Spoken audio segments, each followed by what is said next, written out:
안녕하십니까. 2023년 5월 18일 최병무 팩트 시작하겠습니다. 경기도에 가면 시장상권진흥원이라는 곳이 있는데 여기에 전 원장인 이홍우 씨라는 사람에 대한 압수수색이 진행이 됐습니다. 자, 이 압수수색이 왜 중요한가? 이름도 없는 사람인데 이렇게 생각하실지 모르지만 굉장히 중요하다. 특히 김용 재판에서 중요하다. 보통의 압수수색 영장은 검찰이 청구해서 법원이 발부를 하고 그리고 집행은 검찰 수사관들이 가서 물건들을 뒤져서 범죄 혐의가 있는 것이 뭔가 하는 걸 분석해내는 겁니다. 근데 이 압수수색 영장은 검찰이 청구한 게 아니고 법원이 직권으로 발부했습니다. 그러니까 이게 뭐지? 뭐 이런 겁니다. 자, 뭐냐면 5월 4일 김용 전 민주연구원장 재판에 이 사람이 증인으로 출석해서 뭐라고 얘기했냐면 2021년 5월 3일 오후 서너 시경에 김용하고 같이 경기도 수원시 수원 컨벤션 센터 내의 집무실에서 만나서 업무를 협의했다. 이런 일정이 내가 가지고 있는 옛날 휴대전화에 메모가 돼 있습니다. 이렇게 얘기를 한 겁니다. 그러면 이 증언이 왜 중요하냐? 바로 이 사람이 얘기한 2021년 5월 3일 오후 이 시점은 그 김용이라는 사람이 유동규 전 본부장의 분당 사무실 그 분당 사무실에 가서 제 기억에는 1억 원인가 뭐 그거를 옆구리에 이렇게 끼고 나왔다. 돈을 받아서. 이때 한참 경선 예비 작업이 진행되고 있을 때입니다. 그 시점이거든요. 그러니까 만약에 이 증언이 맞으면 그러면 김용은 그 시간에 유동규 사무실에 들르지 않았다. 이런 얘기가 되는 거거든요. 들르지 않았다. 그런데 그러니까 이제 김용으로서는 아주 중요한 알리바이죠. 아주 중요한 알리바이. 근데 이거 한번 기억나시는 분들 계실 겁니다. 올해 1월에 친명계 좌장이라는 정성호 의원이 김용을 면회를 합니다. 그 자리에서 뭐라고 얘기했느냐? 마음 흔들리지 마라. 다른 알리바이를 생각해보라. 이렇게 조언을 한 것으로 언론에 보도가 됐습니다. 아마 그 조언에 따라서 김용이라는 사람이 알리바이를 제 개인적인 생각은 조작하려고 했던 것 아닌가. 이홍우라는 사람을 내세워서. 그런 걸로 보입니다. 근데 여하튼 이홍우라는 사람이 5월 4일 김용 재판에 나와서 이렇게 증언을 했습니다. 이 증언이 맞다면 그러면 이제 유동규 전 본부장이 적어도 김용한테 돈을 줬다는 시점이 5월 3일이 아니거나 다른 날이거나 뭐 아니면 돈을 안 줬거나 이런 게 되는 거죠. 그러니까 이게 중요하다는 겁니다. 중요하니까 또 그런 증언을 했을 것이고. 자, 이렇게 되니까 참 이런 거 한번 생각해 보시죠.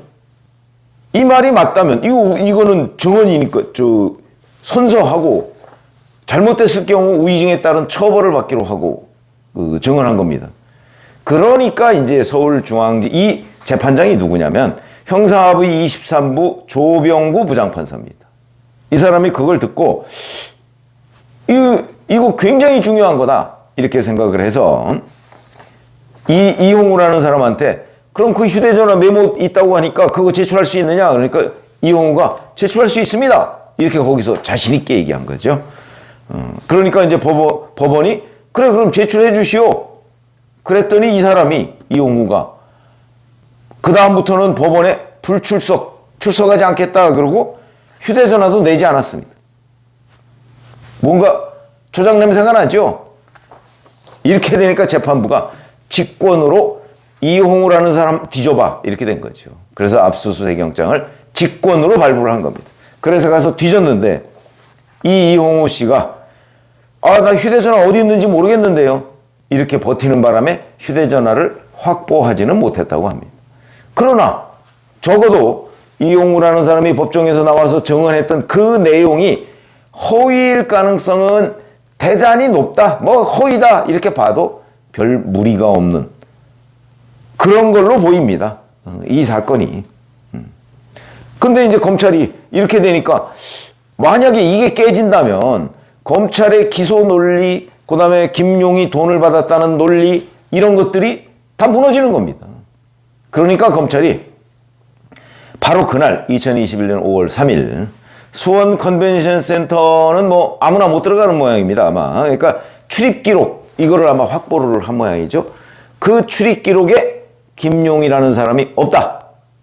5월 3일 거 오후 그거 다 해서 여기 수원 컨벤션에서 누구누구 출입했느냐 나올 테니까 거기에 김용 없다 하는 걸 법원에 제출을 했다고 합니다.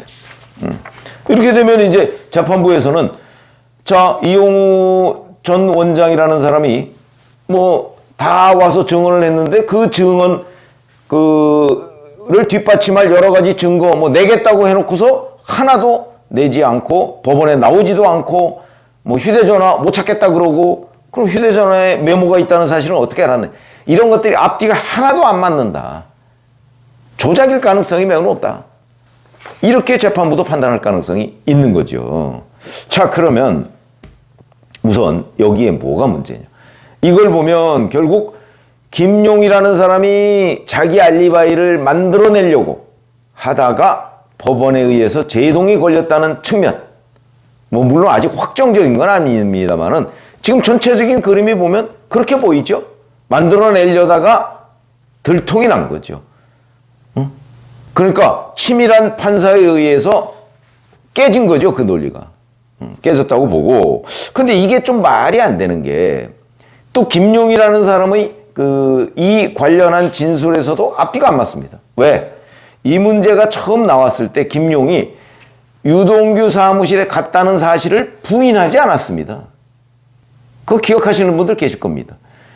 다만 돈을 받으러 간 게 아니고 유동규 씨는 김용이 당시에 유동규 씨하고 정영학 회계사 정영학 회계사가 아니고 정민용 변호사. 정민용 변호사는 유동규 씨가 돈을 받으러 거기 왔고 실제 정민용 변호사는 거기 쇼핑백이 하나 없어졌다 이렇게까지 증언을 하고 있지 않습니까? 그리고 유동규 전 본부장은 아주 구체적으로 어떻게 가지고 나갔다 이것까지 증언을 하고 있는데 그 날짜가 좀 애매하다 그러다가 결국은 날짜를 특정을 했습니다. 그런데 그때 김용은 간 사실을 부인하지 않았습니다. 다만 간 목적을 부인했죠. 인사차 갔다 이렇게 얘기했습니다. 인사차. 유동규 전 본부장이 사무실을 냈다고 해서 그 경선을 준비하고 있는 그 바쁜 와중에도 자기가 인사차 갔노라 이렇게 얘기를 했습니다. 그래서 제가 왜 그 기억을 하냐면 아니 2021년 5월이면요 5월 초면요 6월 말부터 경선이 진행되고 2월 정도부터 또는 그 전해 2020년 10월 11월 이때부터 호남 같은데 막 뻔질나게 드나들면서 조직을 만들고 그다음에 2021년 봄에 무슨 포럼 막 이런 게 전국 각지에 우후죽순처럼 나타날 때입니다. 왜? 이재명 지금 대표가 경선에서 이낙연 전 대표를 물리치기 위해서는 조직을 만들어서 하는 수밖에 없거든요. 특히 호남에서 뒤집지 않으면 방법이 없죠. 그래서 돈도 많이 들고 조직 만들려는데 다 돈이라고 제가 말씀을 드린 적이 있었죠. 돈도 만들고 그 다음에 현실적으로 가서 사람을 만나야 할 일이 엄청나게 많죠.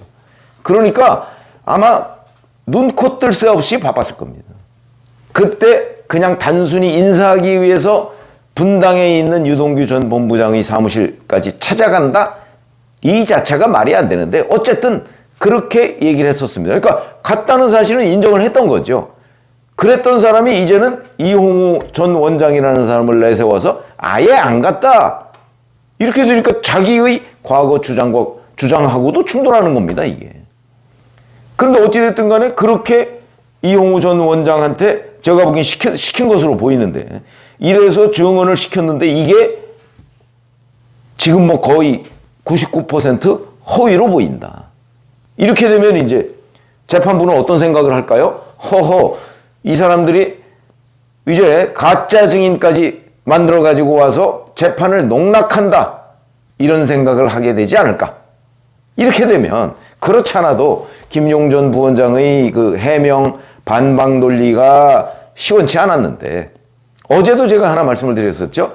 김용 전 부원장의 이 유동규 전 본부장한테 받았다는 그 돈, 그 중에 1억 원 정도가 이재명 대표의 경선 자금으로 들어간 것 아니냐 하는 의심을 검찰이 하고 수사 중이다. 근데 거기에 대해서 김용준 부원장은 소설이다 얘기했는데, 제가 그 의미를, 이게 만약 사실이라면 결국 김용은 지금까지 돈 받은 사실을 전면 부인하는데 그게 사실이 아니라는 걸 뒷받침하는 정황 증거다 라고 제가 어저께 말씀드린 적이 있었는데, 거기에 하나 추가로 얘기하자면, 만약 그게 사실이라면 유동규 전 본부장, 그러니까 대장동 일당의 돈이 이재명 대표로 연결될 수 있는 그 고리가 확보가 되는 거죠. 그래서 그게 중요한 겁니다. 현재 물론 그거는 검찰이 수사 중인, 의심하고 수사 중인 거니까. 그러니까 뭐 확실하게 우리가 뭐라고 얘기할 수는 없지만, 적어도 그 배소연 씨의 전화 통화나 이런 것들을 종합해 보면 그것도 사실 개연성이 매우 높다. 이렇게 보면 결국 이 사건과 그 사건을 종합해 보면 김용전 부원장은 자기가 유동규 전 본부장으로부터 돈 받았다는 사실을 부인하기 위해서 이런 거 만들어내고, 정성호 의원의 조언에 따라서 저런 거 만들어냈는데 그게 현재까지는 실패한 것으로 보인다. 그래서 제가 법원이 제동을 걸었다. 이런 말씀을 드리는 겁니다.